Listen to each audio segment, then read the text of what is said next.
راستش اولویتام عوض شده. الان دیگه آرامش روح و روانم از هر چیز دیگه برام مهمتره. دیگه نمیتونم الکی مثل قبل مدارا کنم.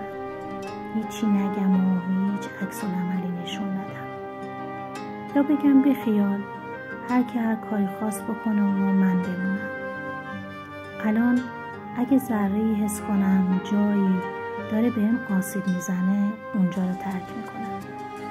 یا اگه کسی باعثش باشه با احترام زیاد برای همیشه ازش فاصله میگیرم. قرار نیست احترام گذاشتن به دیگران به روح و روان خودت آسیب بزنه. کاش یاد میگرفتیم اگر کسی در مقابل حرفهای شما سکوت میکنه نشونه نفهمیش نیست، نشونه اصالتش هست که نمیخواد با شما هم کلام بشه.